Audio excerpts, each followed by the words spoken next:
Bonjour Geneviève, on est Bonjour. à côté de Strasbourg, donc tu es arrivée ici il y a une bonne dizaine d'années, mais il s'est passé pas mal de choses avant. J'aimerais bien que tu nous parles un petit peu de tes passages antérieurs, notamment ton enfance, là où tu es née, je crois en Suisse. Mhm. Oui.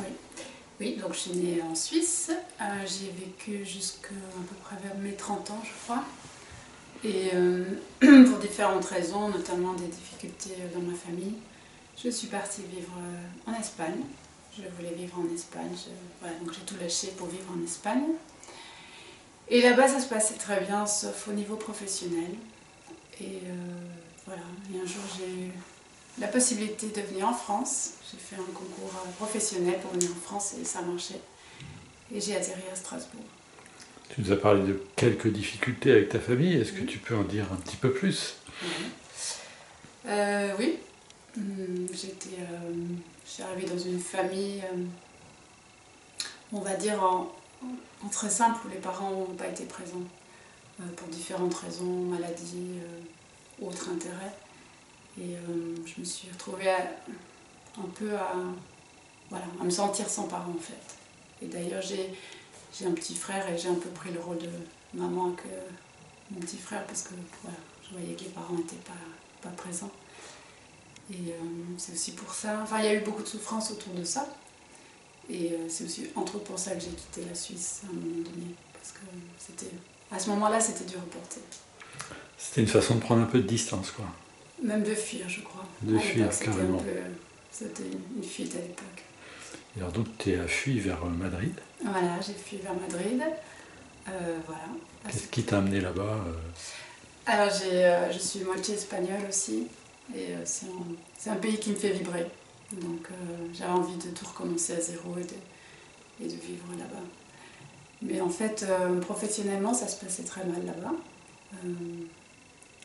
Et je crois qu'il y a quelque chose qui voulait que je ne reste pas en Espagne et qui voulait que je vienne en France. Donc il fallait qu'il y ait un blocage dans le circuit, on va dire. Et donc professionnellement, il n'y a rien qui se débloquait, rien n'était fluide au niveau professionnel. Et donc voilà, il y a eu une opportunité de venir en France et je l'ai saisie et ça a marché. Tu es resté donc combien de temps en Espagne? J'ai pas un très bon souvenir, mais à peu près 3 ans. D'accord. Voilà. Et en fait, bon, je peux raconter l'anecdote, c'est que lors de ma période en Espagne, ma mère est tombée malade et voilà, elle est décédée en 2007. Et le jour même de son décès, j'ai reçu la proposition d'emploi pour venir à Strasbourg. Et j'ai trouvé que c'était assez exceptionnel parce qu'à la fois je vivais quelque chose de très douloureux. C'était peut-être l'expérience la plus difficile de ma vie où vraiment j'étais... enfin voilà, la mort de ma mère. Et le jour même, on m'écrivait de Strasbourg avec une super offre d'emploi. Et donc j'ai vraiment pris ça comme... ok, la vie là te balance un coup dur, mais t'inquiète, il y a quelque chose pour t'en sortir. Là, on t'envoie la bouée, et prends la bouée et ça va aller. Et du coup, là, de nouveau, j'ai tout lâché, je suis venue à Strasbourg. C'est pas tout à fait l'appel de l'Espagne, Strasbourg. Non, mais voilà, il y a une évidence, enfin, il y avait surtout une grosse souffrance à ce moment-là, et une évidence qu'il fallait de nouveau tout recommencer à zéro. Enfin, c'était l'impression à l'époque. Et donc le fait que je reçois cette invitation le jour du décès de ma mère, c'était juste incroyable. C'était le noir et le blanc en même temps, la lumière et l'ombre en même temps. Et j'y suis allée et j'ai dit ok, on y va. Et donc tu y as été, tu as pris le boulot au Conseil de l'Europe. Oui. Et alors là, ça s'est passé comment? Bah bien, très bien. Mais je suis arrivée donc ici juste après le décès de ma mère et le décès de ma mère a fait que j'ai commencé à me poser sérieusement beaucoup de questions. J'ai commencé à lire, j'ai commencé à faire des stages, j'ai commencé à me poser des questions sur le sens de la vie, des choses comme ça. Donc petit à petit, j'ai été attirée par d'autres métiers et donc je me suis formée en naturopathie. Et en même temps, je me suis formée à différentes techniques d'accompagnement personnel. Donc quelque part, tu t'es assuré au travers de ce qui te tentait, de ce qui t'attirait, tu t'es rassuré avec des techniques, des formations. Pourquoi rassurer? Parce que j'ai vu dans ce que tu faisais que progressivement tout ça s'en va. Oui. pour te centrer plus sur toi-même. Donc Oui. c'est pour ça que je parle de ça. Oui, je me suis formée à différentes techniques et après je les ai abandonnées. Donc ça a été des étapes sur mon parcours et à des moments je me suis plus reconnue dans ces approches, dans ces techniques et j'ai tout laissé tomber pour maintenant avoir un outil qui est complètement personnalisé et qui me correspond et qui... Voilà. C'est ce que je ressens, c'est effectivement cet abandon progressif de la coque et de cette partie de toi pour aller vraiment dans la plénitude de ton être. Je m'en rapproche. Donc effectivement, maintenant tu es installé ici, tu as ouvert un espace où tu travailles avec les gens. Est-ce que tu peux dire quelle est ta façon de travailler? Je pourrais le dire moi-même puisque je t'ai expérimenté, mais je te laisse en parler. D'accord. Donc j'utilise un outil que parfois on appelle les expansions de conscience. Moi je préfère utiliser les états élargis de conscience ou les états modifiés de conscience. Donc l'idée c'est d'installer la personne assez rapidement dans un état modifié de conscience pour qu'elle puisse avoir accès plus facilement à tout ce qui est inconscient en elle et aussi à tout ce qui est inscrit dans le corps. Parce que pour moi tout est inscrit dans le corps. Les peurs, les croyances, les blessures, les traumas, tout. Pour moi tout est inscrit dans le corps. Et donc à travers les états modifiés de conscience, on peut aller à la rencontre de ce qui est inconscient, de ce qui est inscrit dans le corps. Et donc la pratique que j'ai, c'est de juste installer la personne dans cet état de conscience pour qu'elle puisse, elle, aller chercher ce qui est inscrit en elle. Et souvent, c'est des blocages, c'est des boulets, c'est des peurs, c'est des croyances. Et donc moi, j'accompagne après la personne pour qu'elle puisse lâcher tout ça.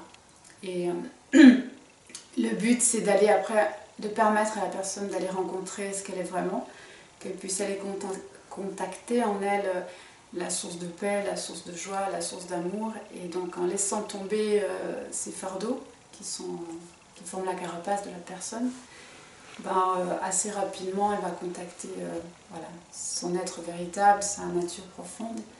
Et donc ça émerge assez rapidement. Et, pour moi, c'est un véritable travail alchimique. On va contacter d'abord le plomb pour faire émerger l'or ensuite.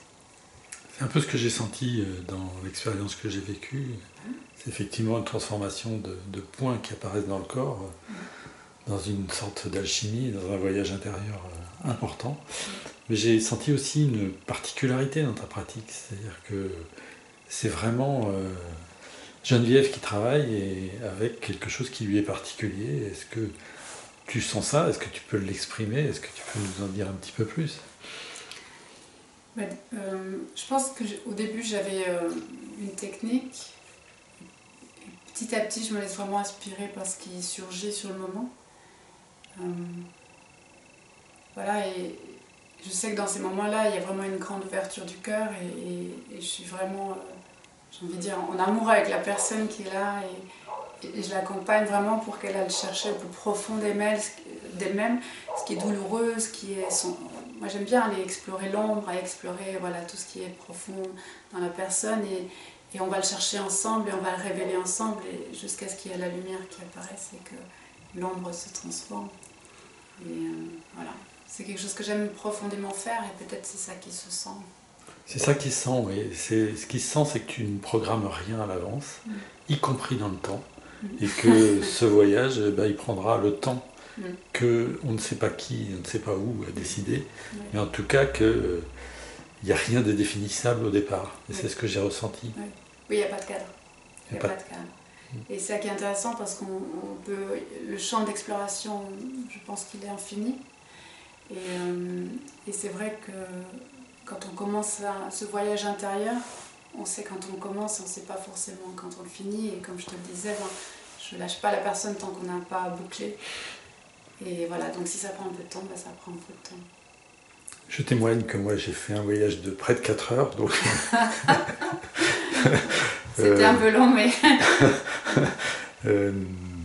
l'astronaute était un peu fatigué, la personne qui pilotait aussi, mais le résultat est intéressant et je conseille vivement à tout le monde d'expérimenter. En tout cas, ce que je crois savoir, c'est que les gens viennent de plus en plus. Oui. C'est plutôt bon signe. Oui, en fait, c'est vrai que le bouche à oreille marche très bien, mais j'ai beaucoup senti que c'était au fur et à mesure que je me transformais aussi. Plus je sens qu'il y a de la joie, de l'amour en moi, plus je sens que je lâche moi-même des choses qui me pesaient, et plus, par magie, les gens viennent en séance, et voilà. Et en plus, bon, il y a les résultats où les gens se sentent de plus en plus légers, de plus en plus en accord avec ce qu'ils sont. Et voilà, donc du coup le bouche à oreille fonctionne bien. Donc tu comptes continuer dans ce sens-là, Oui, poursuivre de plus en plus. Pour le moment, ça me met en joie de le faire, donc j'ai envie de continuer. Voilà, peut-être qu'un jour ça changera, mais pour le moment... Mais tu es dans une boucle, apparemment, tu es parti de la Suisse, tu as été en Espagne, tu as rencontré tes deux nationalités, on va dire, après te voilà rendu en France, peut-être ça te ramènera ailleurs, tu n'en sais rien finalement.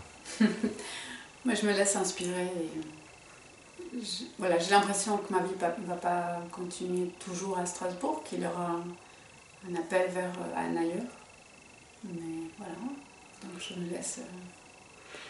Mais un appel vers un ailleurs, ça te définit bien, je trouve. Tu permets à chacun d'aller vers son ailleurs, donc c'est vraiment une belle expérience. En tout cas, je peux en témoigner. Est-ce que tu souhaites, avant qu'on ne conclue, rajouter un mot ou deux? Je sais pas. Bon, en dehors de ma pratique, j'enseigne aussi dans l'école de naturopathie.